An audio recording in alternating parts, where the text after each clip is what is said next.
धुळ्यामध्ये केळी पिकावर करपा रोगाचा प्रादुर्भाव सध्या दिसून येतोय। प्रादुर्भाव दिसून येत असल्यामुळे दरवर्षी उशिराने येणाऱ्या या करपा रोगाचा यंदा 1 महिन्यापूर्वीच सगळा नुकसान जाणवतोय आणि केळी फळबाग ही संकटात सापडलेली आहे। झाडांची पानं वाळतायत आणि प्रकाश संश्लेषणाची जी क्रिया आहे ती सुद्धा कमी होतीये।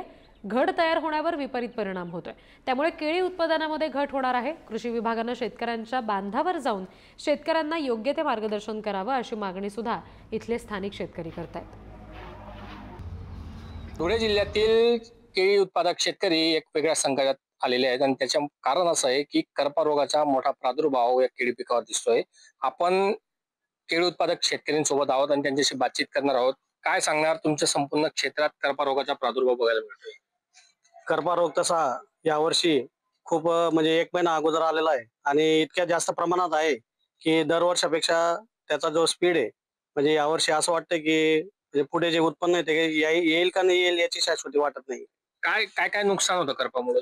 करपामुळे उत्पन्न जे आहे, म्हणजे जो बंच आहे केळीचा जो घड आहे तो पिकणे सुरू होऊन जातो, त्याच्यामुळे उत्पन्न येण्याची शक्यता नाही राहत। काय सांगणार, केळी पिकावर करपाचा प्रादुर्भाव आहे?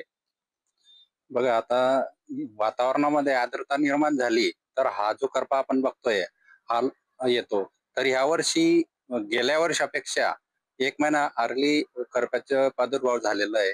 जर पाण्याच नाही राहिले तर तो घड पोचला जाणार नाही। त्याच्यामुळे होतं काय, तो पूर्ण पिकतो, म्हणजे उत्पन्नाची शाश्वती खूप कमी असते। 50% पेक्षाही जास्त कमी उत्पन्न मिळण्याची शक्यता असते। अमोल राजपूत, पुढारी न्यूज, धुळे।